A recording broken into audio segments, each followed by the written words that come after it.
21 अक्टूबर 1943 Singapore का मैदान भरा हुआ था। सारे भारतीय आजाद हिंद फौज के सैनिक,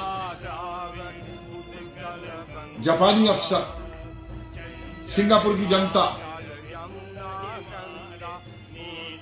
आज घोषणा होनी थी आजाद हिंद सरकार की स्थापना। नेताजी ने स्पष्ट कर दिया था कि भारत मां को अंग्रेजों की बेड़ियों से मुक्त कराने के लिए आजाद हिंद सरकार की स्थापना। और नेताजी ने आजाद हिंद सरकार के मुखिया के रूप में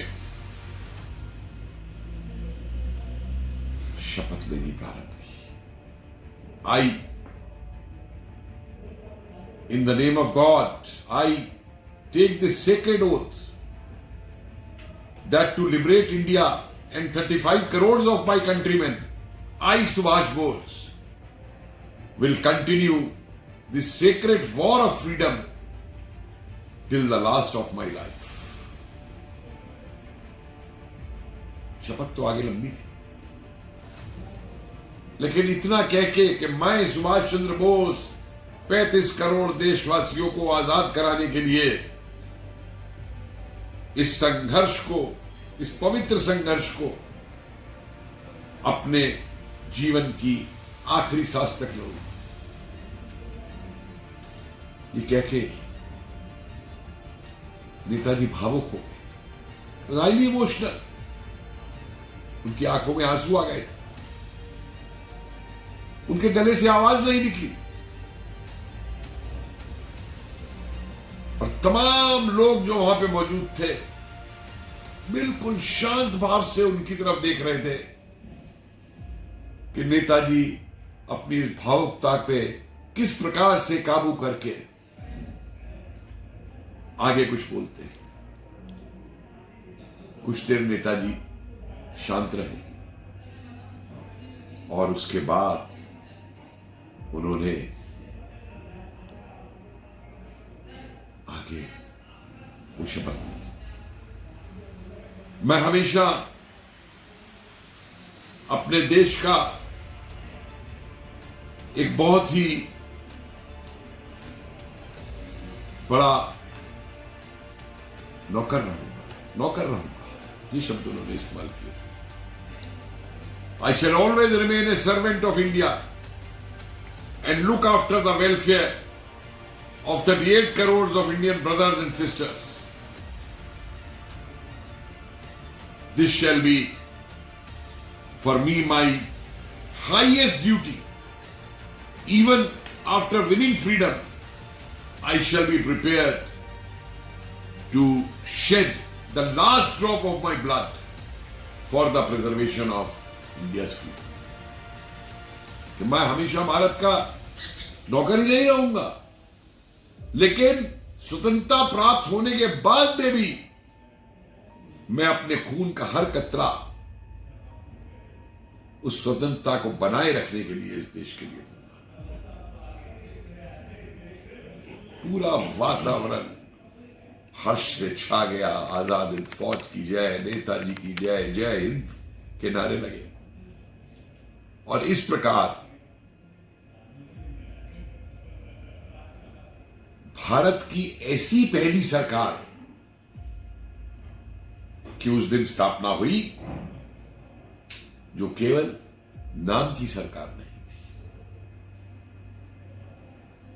पहले भी राजा महेंद्र प्रताप जी ने बनाई थी सरकार, बहुत अच्छे उद्देश्य से बनाई थी अफगानिस्तान के अंदर, लेकिन ये जो सरकार अब नेताजी ने बनाई थी, इस सरकार को उन्होंने प्रोविंशियल गवर्नमेंट बताया, अस्थायी सरकार बताया और ये कहा कि आजादी आने के बाद में देश की स्थायी सरकार देश के नागरिक ही चुनेंगे।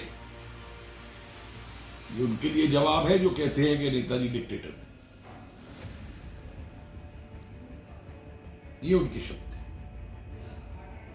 और इसके बाद में तमाम उनकी जो कैबिनेट थी उनके लोगों ने शपथ ली। उसके बाद में कई राष्ट्रों ने इस सरकार को मान्यता दी। इसके अंदर जापान, थाईलैंड, फिलीपींस, यहां तक कि रूस ने भी बाद में दी।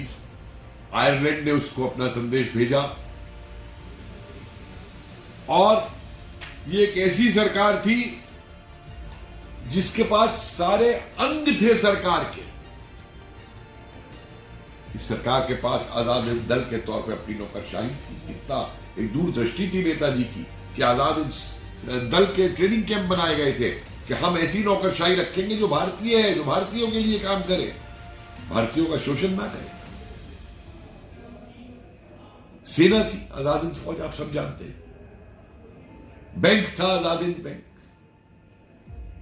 बाल सेना तक थी, रानी झांसी रेजिमेंट स्त्रियों की सेना तक थी। और यही नहीं, हर प्रकार का प्रशासन इस सेना के द्वारा किया गया, इस सरकार के द्वारा किया गया। अंडमान को जापानियों से वापस लिया गया, अंडमान पे तिरंगा फहराया गया। मणिपुर, नागालैंड, बर्मा के बाद जीतने के बाद कई क्षेत्र जो आज बांग्लादेश में चले गए हैं, उन सब पे तिरंगा फहराया। और ये सरकार अगस्त 1945 तक अपना पूरा कार्य करती है। इस सरकार को सफल बनाने के लिए साउथ ईस्ट एशिया के प्रवासी भारतीयों ने कोई कसर न छोड़ी। तन मन धन, जिस पे पैसा था उसने पैसा दिए, जिस पे आभूषण थे उसने आभूषण दिए, जिसको सेना में भर्ती होना था वो सेना में भर्ती, जिसको उनकी इंटेलिजेंस में जाना था वो इंटेलिजेंस में गया। क्योंकि नेताजी को स्पष्ट था, राज बिहारी बोस जी से जब बात हो चुकी थी कि पहली जो आजाद हिंद फौज बनी थी उसकी कुछ असफलताओं के कारण ये थे कि ये लोग पूरी तरीके से जापानियों में निर्भर थे, पैसे के लिए, शस्त्रों के लिए, सब कुछ के लिए। और वो सीख लेते हुए राज बिहारी बोस से नेताजी ने पहली बात कही थी कि हम किसी से पैसा क्यों मांगे जब हम पे पैसा है। और उन्होंने प्रवासी भारतीयों से जब अपील की पैसे की, तो प्रवासी भारतीयों ने जो है अपना सब कुछ लुटा दिया इस फौज को सफल बनाने के लिए। कितनी बार नेताजी को सोने में तोला गया, चांदी में तोला गया, बड़ी बड़ी रकमें दी लोगों, और उन रकमों से एक एक पैसा नेताजी ने जापानियों को वापस दिया। अगर उनसे दवाई खरीदी, अगर उनसे अस्त्र खरीदे, यहां तक उनको विमान बनाने तक को पैसा दिया। जो जर्मनी से पैसा दिया था वो भी बैंक ऑफ जापान के माध्यम से उसको वापस भेज दिया। और इतने कायल थे नेताजी भारत की स्वतंत्रता के बारे में कि स्पष्ट तौर पर बर्मा पे के रास्ते आक्रमण के ऊपर अंग्रेजों के समझौता हो गया था कि जितने इलाके अंग्रेजों से स्वतंत्र कराए जाएंगे, कहीं पर भी जापानी झंडा नहीं लगेगा, सिर्फ तिरंगा फहरेगा। किसी भी इलाके का प्रशासन जापानियों के हाथ में नहीं होगा, भारतीय के हाथ में होगा, आजाद हिंद सरकार के हाथ में। कई लोगों ने बताया, इस बात को लिखा भी कि किस प्रकार से मलाया, बर्मा आदियों में, आदि जगहों पे नेताजी ने किस प्रकार से एक स्वाभिमान दिया भारतीयों को, किस प्रकार से उनकी रक्षा की। जो भारतीय कुली बन के गए थे, जिनको कुली समझा जाता था बर्मा में और मलाया के अंदर, वो भारतीय सिर उठा करके चलते। कितने ऐसे कुली तमिलनाडु के गए हुए, पूरी एक रेजिमेंट बन गई थी। रेड हिल की लड़ाई लड़ी उन्होंने नागालैंड, अपनी इतनी बड़ी आहुति दी वहां पे। इसी तरीके से स्त्रियां, रानी झांसी रेजिमेंट में लगभग 50% स्त्रियां जो है वो तमिलनाडु से थी।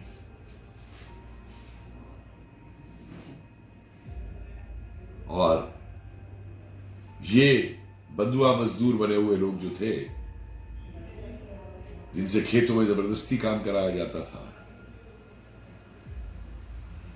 वो अब बंदूक की ट्रेनिंग लेकर के खड़े हो गए। ऐसी ऐसी घटनाएं कि नेताजी के आह्वान के ऊपर कई स्त्रियां पहुंच गई भर्ती होने के लिए, जिनकी उम्र 50 थी, 55 थी।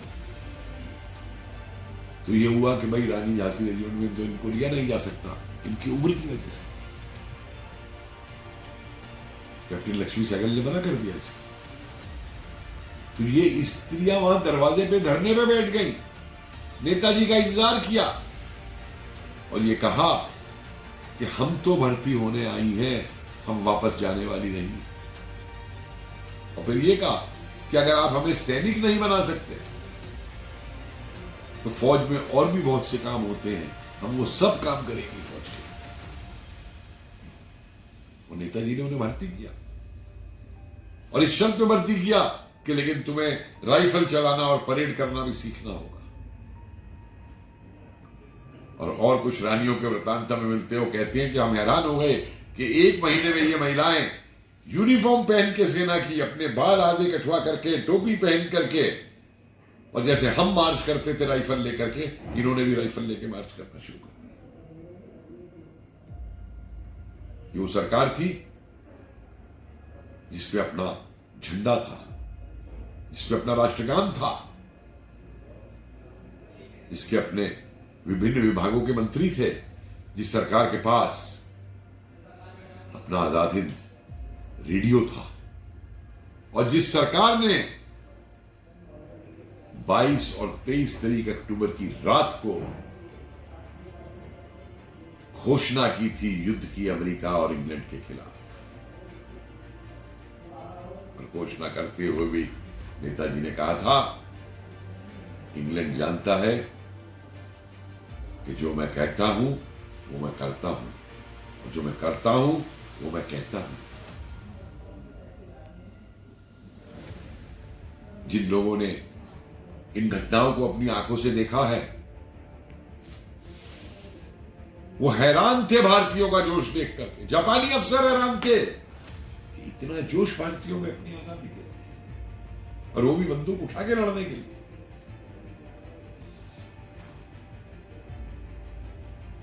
एक और बहुत बड़ी बात है जिसको हमारे पीढ़ियों से छुपाया गया। नेताजी ने आजाद हिंद फौज के वीरों के लिए, उन्हें सम्मानित करने के लिए इस सरकार के माध्यम से कई तरीके के तगमे बनाए गए। तगमा शेर हिंद, तगमा शेर भारत, और लगभग 91 लोगों के तो नाम मैं निकाल पाया हूं जिनको ये तगमे दिए गए बहादुरी। उनमें से 66 की बहादुरी की गाथाएं मौजूद। लेकिन हमारे आका 47 के बाद विक्टोरिया क्रॉस और आयरन क्रॉस पढ़ाते थे। किसी ने यह तक नहीं, जिक्र तक नहीं किया कि इस प्रकार का सम्मान, जैसे आज हम महावीर चक्र देते हैं, परमवीर चक्र देते हैं, इस तरीके के सम्मान आजाद हिंद फौज के सैनिकों को मिलते हैं। आज मुझे एक और बहुत खुशी है एक बात की। हमने पिछले 1 सप्ताह से सोशल मीडिया पे यह अभियान चलाया था कि इस 21 अक्टूबर को भूले ना। हर कोई इस 21 अक्टूबर को मनाए, उन जामगनों को, उन शहीदों को याद करें, नेताजी को याद करें, उनके आदर्शों को याद करें। मुझे खुशी है कि आज जो मैं देख रहा हूं सोशल मीडिया के ऊपर, देश का युवा आगे आकर के जिस तरीके से नेताजी को, इन बहादुरों को याद कर रहा है,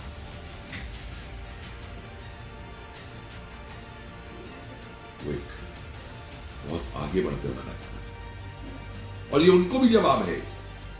कई लोग ये पूछते हैं कि पहली सरकार कैसे हो गई, पहले प्रधानमंत्री कैसे हो गए। जो मैंने कहा कि इसलिए हो गई कि उस सरकार ने भारत की भूमि से राज किया, होश उड़ा दिए थे अंग्रेजों के। और एक ऐसी सेना, एक ऐसी सरकार जिसने कभी आत्मसमर्पण नहीं किया अंग्रेजों के आगे, जो फिर दोबारा लड़ने को तैयार थी। माउंटबेटन भुला नहीं पाया इस अपमान को कि जापान ने सरेंडर कर दिया, जर्मनी ने कर दिया, इटली ने कर दिया, सबने कर दिया, लेकिन आजाद हिंद सरकार ने सरेंडर नहीं किया। नेताजी को पकड़ भी नहीं पाए अंग्रेज। अंतर्ध्यान हो गए नेताजी का। अच्छा देखे इन लोगों को, ढूंढते रहे ये लोग नेताजी को कि जहां मिल जाए गोली मार दो। ये तो अंग्रेजों की औकात थी।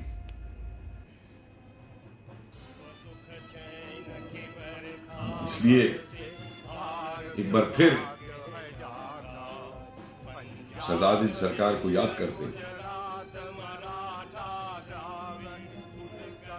मुझे बहुत खुशी थी उस दिन जब 2018 में 21 अक्टूबर के दिन हमारे प्रधानमंत्री मोदी जी ने लाल किले में जाकर के, जहां पे जो संग्रहालय उस समय बनाया जा रहा था, जिसको मैं बना रहा था INA और नेताजी का संग्रहालय, उसके सामने जाकर के वहां पे झंडा लगाया था और आजाद हिंद सरकार को याद किया था।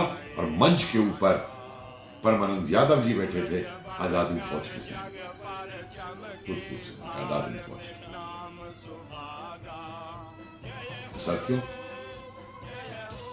केवल हमें त्योहार ही नहीं मनाना है, सम्मानित ही नहीं करना है, लेकिन जिन आदर्शों को लेके, जैसे मैंने बताया कि नेताजी ने अपनी शपथ तक में ये कहा था कि देश को आजादी मिलने के बाद में भी मैं सारे जीवन अपने खून के आखिरी कतरे तक देश की सेवा करूंगा। उन शब्दों को याद रखिए। देश आपका है, आप देश के हैं। आपका विकास देश का विकास है। अगर देश नीचे जाता है तो हम और आप भी नीचे जाते हैं। तो आज भी ये संकल्प लीजिए कि भारत की जितनी भारत विरोधी शक्तियां हैं, जितने गद्दार हैं, जितने अराजकतावादी जो भारत को लगे हुए हैं नीचा दिखाने में, भारत को तोड़ने में, उनका हम तोड़ जवाब देंगे। और जो स्वतंत्रता हमें मिली आजाद हिंद फौज की वजह से, नेताजी की वजह से, उस स्वतंत्रता को और शख्स बना करके हम आगे बढ़ाएंगे। जय हिंद।